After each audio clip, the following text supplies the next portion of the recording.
आज हम लोग क्लास 11 में चैप्टर 1 के अंतर्गत एक्सरसाइज 1.2 को पढ़ने के लिए डिफिनीशंस देखेंगे। इसके पहले वाले क्लास में हम लोग एक्सरसाइज 1.1 पढ़ चुके थे और उस पर आवश्यक जो परिभाषाएं थी उसको भी हम लोग देख चुके हैं। उस पीछे जो पढ़े हैं हम लोग उसका भी प्रयोग इसमें होगा और हम लोग कुछ नया भी हम लोग सीखते चलेंगे, आगे बढ़ते चलेंगे। तो उसका अगला टॉपिक हम लोग पढ़ने जा रहे हैं इस क्लास में, और इस क्लास में हमको पढ़ना है फर्स्ट टॉपिक रिक्त समुच्चय इम्पटी सेट। इसके नाम से ही स्पष्ट है इम्पटी सेट का मतलब क्या होता है। इम्पटी सेट का मतलब होता है खाली। खाली यानी कि वैसा सेट जिसमें एक भी अवयव न हो यानी खाली हो, तो उसे हम लोग क्या कहेंगे, इम्पटी सेट। और सेट को हम लोग मिडिल कोष्टक में लिखते हैं, तो मिडिल कोष्टक के अंदर कुछ भी न हो तो उसे हम लोग इम्पटी सेट कहेंगे।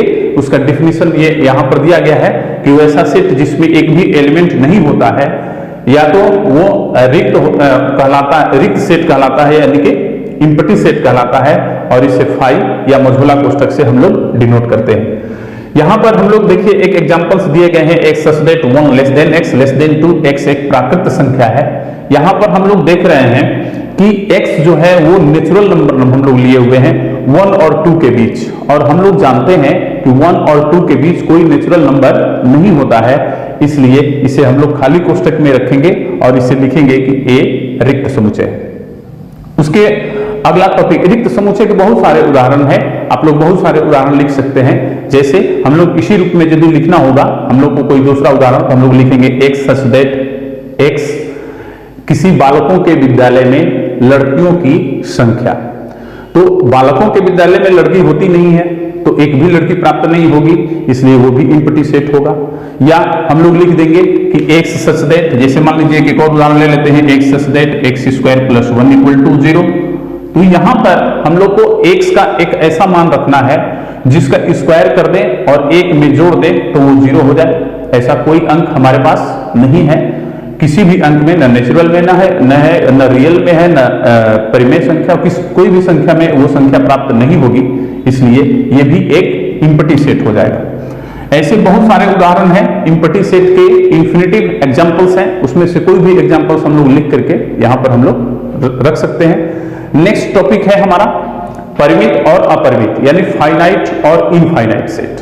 परिमित समुच्चय का मतलब होता है कि वैसा समुच्चय जिसमें अवयवों की संख्या निश्चित हो यानी काउंटेबल हो, जिसको हम लोग गणना कर सकें, गिन सकें, हम लोग को मालूम चल सके कि उस सेट में कितने एलिमेंट हैं।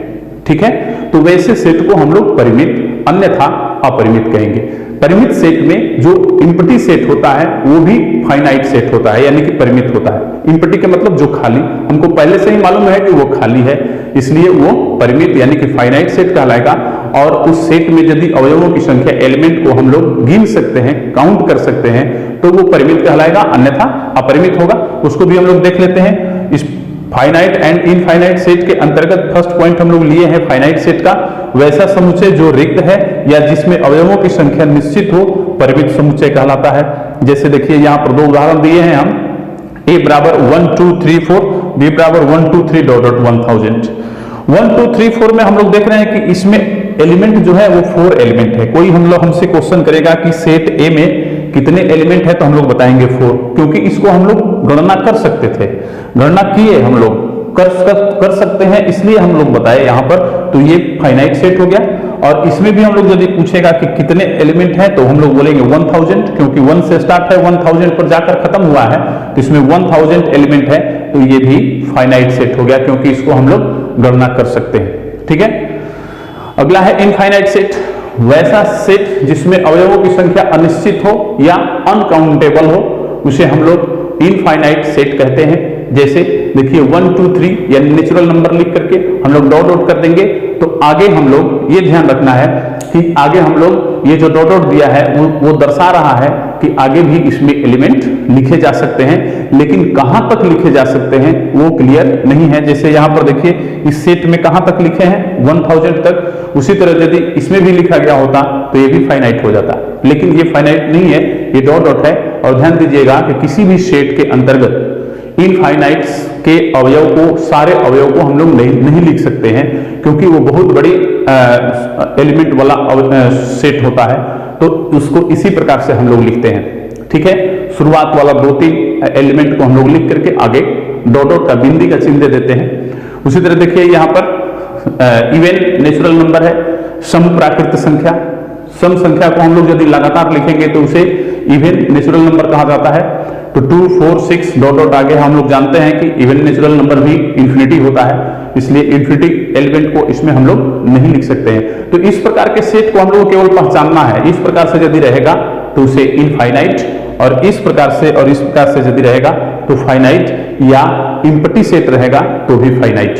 ठीक है, तो ध्यान रखना है। नेक्स्ट हमारा टॉपिक है इक्वल सेट। इक्वल सेट का मतलब नाम से ही स्पष्ट है, समान समुच्चय। और समान करने के लिए किसी दो हमको सेट की जरूरत होती है, क्योंकि यहां पर हम लोग तुलना करते हैं, और जब हम लोग तुलना करेंगे तो दो सेट की आवश्यकता होगी। तो ये परिभाषा भी दो ही सेट पर लिखी गई है।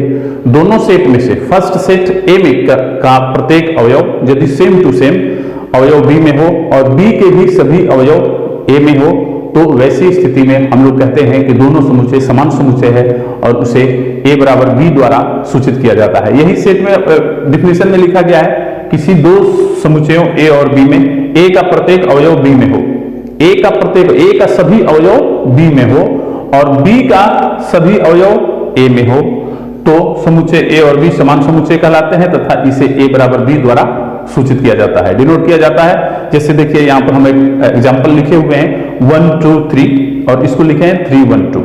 इसमें देखिए क्रम की चिंता नहीं करनी है कि इसमें सीधा लिखा गया है, इसमें बढ़ते क्रम में असेंडिंग ऑर्डर और इसमें न असेंडिंग है न डिसेंडिंग है, तो उससे हमको कोई मतलब नहीं है। हमको ऑर्डर से मतलब नहीं है, हमको मतलब है एलिमेंट से। तो इसमें हम लोग देखेंगे कि 3 एलिमेंट है और इसमें भी 3 एलिमेंट है। पहले तो क्लियर हो गया कि दोनों में एलिमेंट की संख्या इक्वल है। उसके बाद हम लोग एलिमेंट को मिलाएंगे, तो देखिए इसमें 1 है तो इसमें भी 1 है, इसमें 2 है, इसमें 2 है, इसमें भी 3 है, इसमें भी 3 है, यानी कि सेम टू सेम अवयव दोनों में है। तो हम लोग कहेंगे कि ये दोनों सेट इक्वल सेट है, और इसे हम लोग लिख देंगे ए बराबर बी। इसी डिफिनीशन के आधार पर हम लोग एक्सरसाइज 1.2 बनाएंगे। ठीक है, अब हम लोग देखेंगे एक्सरसाइज 1.2। अभी जो हम लोग डिफिनीशन पढ़े हैं उसी डिफिनीशन पर आधारित है, उसी को हम लोग देखेंगे। फर्स्ट क्वेश्चन है हमारा, किसको हम लोग को चेक करना है कि कौन सा इम्पटी सेट का एग्जाम्पल्स है, और सेकेंड क्वेश्चन को हम लोग को चेक करना है कौन सा फाइनाइट है और कौन सा इनफाइनाइट है। तो यहां पर फर्स्ट क्वेश्चन हम लोग को दिया गया है कि 2 से भाज्य विषम प्राकृत संख्याओं का समुच्चय, 2 से डिविजिबल बाई 2 से विषम प्राकृत संख्या और नेचुरल नंबर्स। हम लोग जानते हैं यहां पर कि यदि हम लोग सेट बनाएंगे तो विषम प्राकृत संख्या का मतलब हो गया हमारा 3, 1, 3, 5, 9 ऐसे डॉट डॉट कर देंगे। इसमें से कोई भी ऐसा नंबर नहीं है जो 2 से डिविजिबल है, तो यहां पर हमको क्या मिलने वाला है, खाली समुच्चय। तो हम लोग यहां पर क्या लिख देंगे कि इसलिए यह कौन समुच्चय है, रिक्त समुच्चय है, यानी कि इम्पटी सेट है। ठीक है, ये क्लियर हुआ। चलिए फिर सेकंड क्वेश्चन है हमारा सम अभाज्य संख्याओं का समुच्चय। हम लोग जानते हैं सम अभाज्य संख्या इवन प्राइम नंबर हम लोग जानते हैं कि 1 होता है, 2, उसको हम लोग इसके समुच्चय में लिखेंगे तो हमको 1 अंक प्राप्त हो जाएगा, यानी कि इसमें 1 नंबर प्राप्त होगा, और ये खाली नहीं कहलाएगा, इसलिए हम लोग यहां पर लिख देंगे। यहां पर ऐसे भी लिख सकते हैं नॉट इक्वल टू 5, इसलिए यह रिक्त समुच्चय नहीं है, यानी कि यह इम्पटी सेट नहीं है। ठीक है, यह हमारा क्वेश्चन हुआ, इम्पटी सेट नहीं है। चलिए नेक्स्ट क्वेश्चन हम लोग देखते हैं। x एक प्राकृत संख्या है और बोल रहा है कि वो 5 से छोटा है, x लेस देन 5, और साथ ही साथ x ग्रेटर देन 7। 5 से छोटा भी होगा और 7 से बड़ा भी होगा। जैसे मान लीजिए यहां पर लिख रहे हैं 1, 2, 3, 4, 5, 6, 7, 8, 9 ऐसे डॉट कर देते हैं। तो 7 से बड़ा ये इधर का अंक मिलेगा और 5 से छोटा इधर का अंक मिलेगा, यानी कि ये नंबर मिलेगा इसके लिए, और ये इसके इधर वाला टोटल नंबर इसके लिए प्राप्त होगा। तो यदि हम लोग 4 लेते हैं यहां पर इसके हिसाब से, तो 4 लेस देन 5, 4 छोटा है 5 से, लेकिन इसके साथ साथ 4 ग्रेटर देन 7 नहीं होगा। दोनों को बोल रहा है कि एक साथ सही होना चाहिए। तो यदि ये अंक लेते हैं तो इसके लिए ट्रू होगा, इसके लिए फॉल्स हो जाएगा। तो इस स्थिति में हमको कोई भी नंबर प्राप्त नहीं होगा। इस स्थिति में हम लोग यहां पर खाली केवल हम लोग कोष्टक दे देंगे और लिखेंगे यह रिक्त समुच्चय है। ठीक है, इसके बाद अगला हमारा जो क्वेश्चन है, क्वेश्चन नंबर 4, वो बोल रहा है किसी भी दो समांतर रेखाओं का उभयनिष्ठ बिंदु। हम लोग जानते हैं कि दो समांतर रेखा पैरेलल लाइन ऐसी होती है और इस पर का बिंदु हम लोग जानते हैं कि प्रत्येक लाइन बिंदुओं से बनी होती है, पॉइंट से ही बना होता है। तो इस पर का पॉइंट इस पर नहीं होगा क्योंकि ये पैरेलल है। इस पर का पॉइंट इस पर कब होगा? जब ये दोनों एक दूसरे को काटेंगे तो एक ये उभयनिष्ठ पॉइंट, कॉमन पॉइंट हमको प्राप्त होगा। लेकिन जब भी लाइन पैरेलल होगा तो कोई भी उभयनिष्ठ बिंदु प्राप्त नहीं होगा। इस स्थिति में हमारा ये भी सेट, ये खाली सेट होगा यानी कि एम्प्टी सेट होगा। तो हम लोग लिख देंगे कि यह रिक्त समुच्चय है। ठीक है, ये हमारा आंसर हुआ। नेक्स्ट क्वेश्चन है दूसरा, वर्ष के महीनों का समुच्चय। इसको यदि हम लोग रोस्टर फॉर्म में लिखेंगे तो जनवरी, फरवरी, मार्च, अप्रैल, मई, जून, जुलाई, फिर क्या लिखेंगे? अगस्त, सितंबर, अक्टूबर, नवंबर और दिसंबर। हम लोग देख रहे हैं कि यहां पर वर्ष के महीनों का समुच्चय जो है उसमें जो एलिमेंट है वो 12 है। तो इसको हम लोग काउंट कर सके तो ये क्या होगा? फाइनाइट होगा। तो यहां पर हम लोग लिख देंगे कि यह परिमित समुच्चय है यानी फाइनाइट सेट। ठीक है, यह परिमित समुच्चय है। क्वेश्चन नंबर 2 देखते हैं हम लोग। इसमें देखिए दिया है 1 2 3, इसके बाद देखिए डॉट डॉट दिया गया है। और हम लोग अभी डिफिनेशन में पढ़े कि यदि एलिमेंट के बाद डॉट डॉट दिया गया हो, उसके बाद कोई एलिमेंट न लिखा गया हो तो उसे हम लोग इनफाइनाइट सेट कहेंगे। तो इसमें हम लोग लिख भी सकते हैं यहाँ पर कि इसमें अवयवों की संख्या अनिश्चित है। जैसे इस क्वेश्चन के नीचे भी हम लोग जो ये हम लोग सेट बनाए हुए थे, इस सेट के नीचे हम लोग लिख सकते थे कि इसमें अवयवों की संख्या निश्चित है इसलिए यह फाइनाइट सेट है। इसमें लिख देंगे अवयवों की संख्या अनिश्चित है इसलिए यह फाइनाइट सेट है। हम यहाँ पर परिभाषा के आधार पर लिख रहे हैं, यह लिख देंगे अपरिमित समुच्चय है यानी सेट है। ठीक है ना। चलिए नेक्स्ट क्वेश्चन हमारा है 1 2 3 से लेकर के देखिए 100 तक है। इसमें हमसे एलिमेंट की संख्या पूछी जाएगी, नंबर ऑफ एलिमेंट्स। तो हम लोग बोलेंगे 100 यानी कि ये काउंटेबल है। तो यहां हम लोग लिख सकते हैं कि यह परिमित समुच्चय फाइनाइट सेट है। ठीक है ना। चलिए फिर उसके बाद हम लोग 100 से बड़े धन पूर्णांकों का समुच्चय 101, 102, 103 ऐसे डॉट कर देंगे क्योंकि इससे बड़ा बहुत सारे संख्या है हम जिसको हम लोग लिख नहीं सकते हैं। तो ऐसे सेट को हम लोग क्या बोलते हैं? अपरिमित। तो लिखेंगे यह अपरिमित समुच्चय है, इनफाइनाइट समुच्चय सेट। ठीक है ना। चलिए नेक्स्ट क्वेश्चन है हमारा 99 से छोटे अभाज्य पूर्णांकों का समुच्चय। अभाज्य का मतलब प्राइम नंबर जो किसी से कटे नहीं। तो हम लोग इसको पॉजिटिव मान के चलेंगे। 99 से छोटा में तो निगेटिव संख्या भी आएगी, 99 से छोटा में निगेटिव संख्या, लेकिन इसको हम लोग पॉजिटिव मान के चलेंगे। और 1 से लेके 99 तक के बीच के हम लोग प्राइम नंबर लिखेंगे। तो यहां पर हम लोग लिखेंगे 2, 3, 5, 7, 11 डॉट करके 97, 99 के आसपास 97 होगा। और देखिए 99 से छोटा ये सारा इसमें डिजिट है और इसमें देख रहे हैं कि काउंटेबल है ये, इसको हम लोग गणना कर सकते हैं। इसलिए इसे हम लोग क्या लिखेंगे कि परिमित समुच्चय है यानी फाइनाइट सेट है या परिमित समुच्चय है। हम लोग देख रहे हैं कि परिभाषा के आधार पर कितनी आसानी से हम लोग इस क्वेश्चन को बना रहे हैं। इसमें कुछ है नहीं, थोड़ा सा हम लोग ध्यान देंगे, कोई सारे समस्या क्लियर हो जाएगी, कोई दिक्कत नहीं होगा। अब हम लोग क्वेश्चन नंबर 3 और क्वेश्चन नंबर 4 देखेंगे। क्वेश्चन नंबर 3 में हमको चेक करना है कौन सा फाइनाइट और कौन सा इनफाइनाइट है, और क्वेश्चन नंबर हम लोग 4 में चेक करना है कि कौन सा इक्वल सेट है। हम लोग फाइनाइट और इनफाइनाइट सेट पर अभी हम लोग क्वेश्चन नंबर 2 हल कर चुके हैं, उसी पर आधारित इस भी है और यह डेफिनेशन हम लोग जो पढ़े हुए हैं। यहाँ पर फर्स्ट क्वेश्चन है एक्स अक्ष के समांतर यानी कि पैरेलल ऑफ एक्स एक्सिस, यानी कि एक्स एक्सिस जो होता है वो हॉरिजॉन्टल होता है लाइन की तरह। जैसे कॉपी में हम लोग जिस कॉपी पर हिंदी के कॉपी पर लिखते हैं उसके सारे लाइन हॉरिजॉन्टल कहलाते हैं जिस पर हम लोग लिखते हैं। तो उस प्रकार के हमारे ब्रह्मांड में बहुत सारी रेखाएं मिलेंगी। ठीक है। और यहां पर ये नहीं दिया है कि एक्स अक्ष के समांतर रेखा कहां, ये तो दिया नहीं है, जगह नहीं दिया है, इसलिए पूरे ब्रह्मांड की हम बात करेंगे। तो पूरे ब्रह्मांड में एक्स एक्सिस के पैरेलल जो लाइन होगा वो अपरिमित लाइन होगा। तो यहां पर हम लोग लिखेंगे कि एक्स अक्ष के समांतर, एक्स अक्ष के समांतर रेखाएं अनिश्चित होती है। अनिश्चित का मतलब आप लोग समझ गए कि इनफाइनाइट अनिश्चित होती है, इसलिए यह अपरिमित समुच्चय है, अपरिमित समुच्चय है। क्लियर हुआ?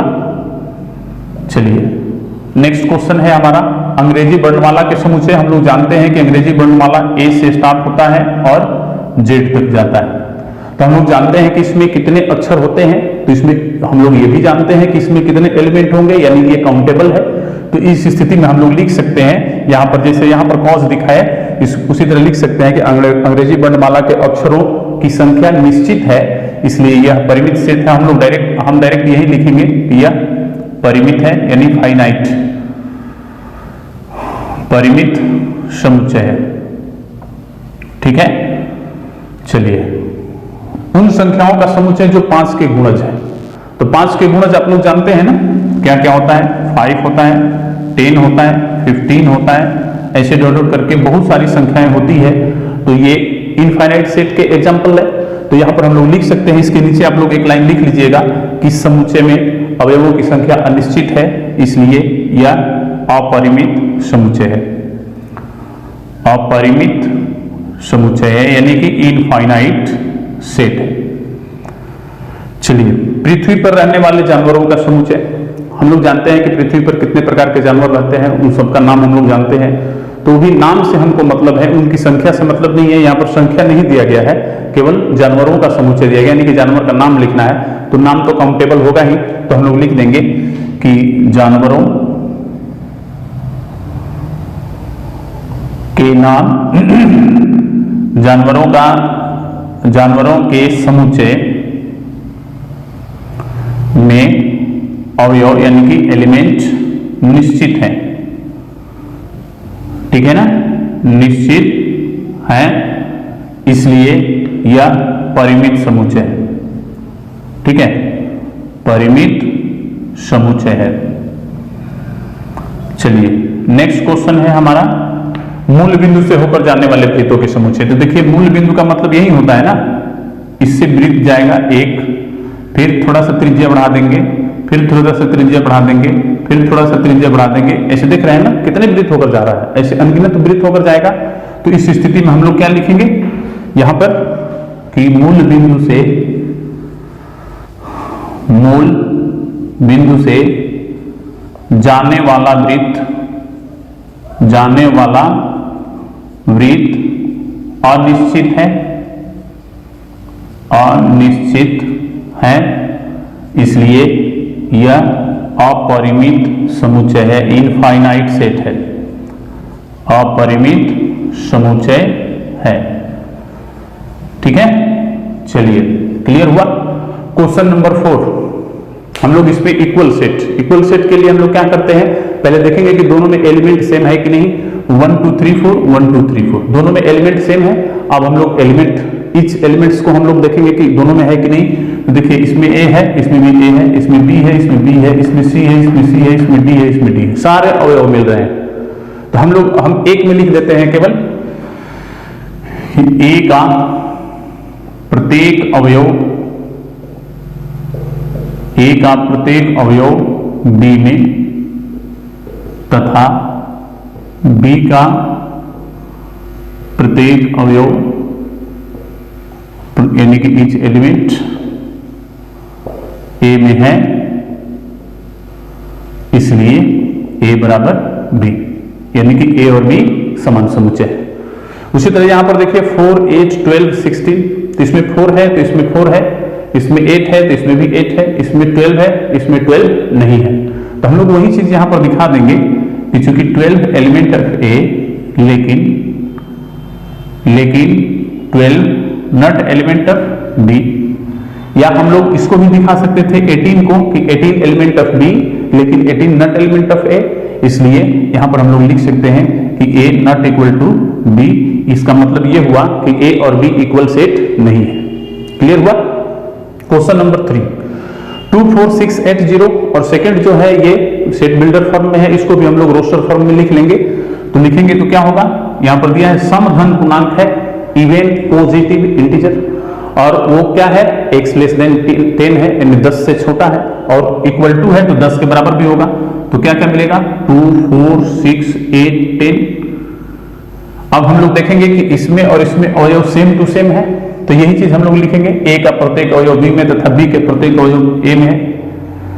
a का प्रत्येक अवयव b में और b का प्रत्येक अवयव और b का प्रत्येक अवयव a में है। ठीक है ना? इसलिए हम लोग क्या लिखेंगे, a इक्वल टू बी, यानी कि ये a और b समान समुच्चय है। यहां पर देखिए, यहां पर हम लोग को सेट बिल्डर फॉर्म में है, इसको पहले हम लोग रोस्टर फॉर्म में लिखेंगे। संख्या 10 का गुणज है, 10 का मल्टीपल ऑफ 10, तो 10 का टेबल हो गया, तो 10 क्या लिखेंगे, 10 20 30, फिर डॉट डॉट कर देंगे। और देखिए हमारा सेट बी जो दिया गया है वो 10 15 20 25 30 है। इसमें 10 का मल्टीपल तो है ही, 5 का भी मल्टीपल है, तो ये जो दोनों हम लोग मिलाएंगे तो मिलेगा नहीं, तो हम लोग दिखा देंगे यहां पर कि चूंकि 15 25 etc एलिमेंट ऑफ बी, लेकिन 15 25 etc नॉट एलिमेंट ऑफ ए में नहीं है, इसलिए यहां पर हम लोग लिख देंगे कि a not equal to B, यानी कि समुच्चय a समुच्चय b के बराबर नहीं है, यानी समान समुच्चय नहीं है। हम लोग अब देखेंगे नेक्स्ट क्वेश्चन। देखते हैं हम लोग क्वेश्चन नंबर 5 और 6। क्वेश्चन नंबर 5 में हमको दिया गया है कि ये जो पेयर ऑफ सेट दिए गए हैं, ये pair of set equal set है कि नहीं, ये हमको चेक करना है क्वेश्चन नंबर 5 में। और क्वेश्चन नंबर 6 में हम लोग को इसी सेट से हम लोग को ये चेक करना है कि कौन कौन सा सेट का पेयर इक्वल सेट है, हमको खोजना है। तो चलिए दोनों क्वेश्चन सेम है। तो यहां पर सबसे पहले a बराबर 2 3 है जो रोस्टर फॉर्म में है, और इसको भी हम लोग रोस्टर फॉर्म में लिखेंगे। तो यहां पर क्वेश्चन हमारा दिया गया है कि इक्वेशन x² + 5x + 6 का एक सॉल्यूशन है। तो हम लोग जानते हैं कि ये क्वाड्रेटिक इक्वेशन है, तो इसका हम लोग गुणनखंड करेंगे तो क्या मिलेगा, फैक्टराइजेशन यही मिलेगा, और हम लोग कमन करेंगे तो क्या मिलेगा, x + 3, और इसमें 2 कमन करेंगे तो x + 3 मिलेगा, यानी कि हमारा फैक्टर क्या मिल गया, x + 3 × x + 2। तो इसका हम लोग 0 निकालेंगे तो 0 क्या मिलेगा, -3, और इसका क्या मिलेगा, -2। वही चीज यहां पर हम लोग लिख देंगे, -3 और -2, क्योंकि क्वेश्चन में बोल रहा है कि उसका हल है। तो इस समीकरण का हल हमको 2 ही प्राप्त होगा, क्योंकि क्वाड्रेटिक इक्वेशन के 2 ही रूट्स होते हैं, तो 2 रूट्स हमको यहां पर प्राप्त हो चुका है। अब ध्यान दीजिए यहां पर कि अब इनको चेक करेंगे कि क्या ये इक्वल सेट के पेयर हैं।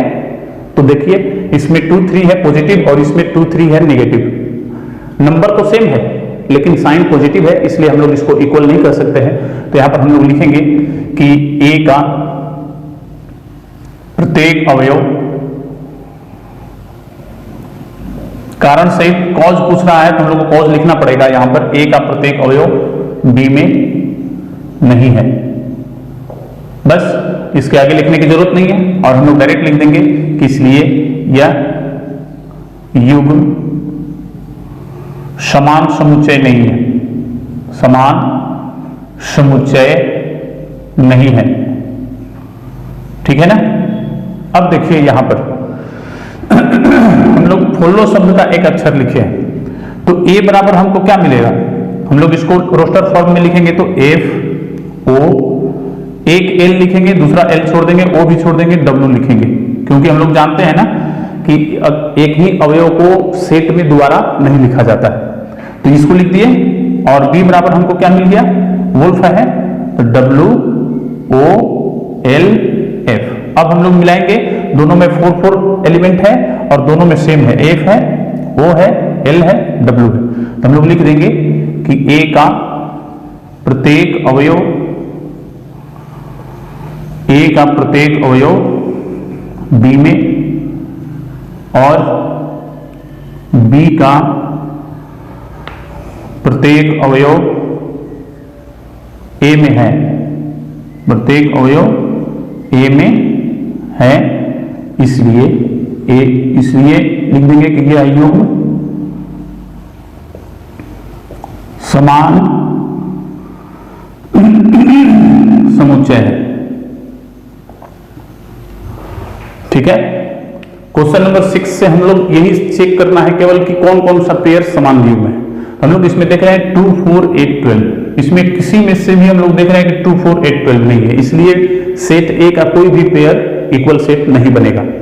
बी का 1 2 3 4 देख रहे हैं ना, 1 2 3 4, बी और डी यहां पर हम लोग लिखेंगे कि समान समुच्चयों का युग्म, समान समुच्चयों का युग्म हम लोग हेडिंग दे देंगे और दे करके क्या लिखेंगे, ए बराबर, नहीं बी है ना हमारा सेट, बी बराबर हमको क्या मिल रहा है, डी। देख लीजिए बी 1 2 3 4 1 2 3 4, ठीक है ना। बी और किसी के इक्वल है, किसी के नहीं, तो चलिए सी 4 8 12 14 किसी का नहीं है, डी तो मिल ही गया है बी का। चलिए ई में अब चलते हैं, -1 1, तो -1 देखिए इसमें है, तो ई जो है वो जी का, ई बराबर जी, ठीक है ना। और उसके बाद ई और किसी का है नहीं है, क्योंकि इसमें 1 है, इसमें 1 है, लेकिन इसमें देखिए 0 है और इसमें -1 है, इसलिए ई जो है वो एच के बराबर नहीं होगा। एफ इसके बराबर नहीं है क्योंकि इसमें ए है और इसमें 1 है।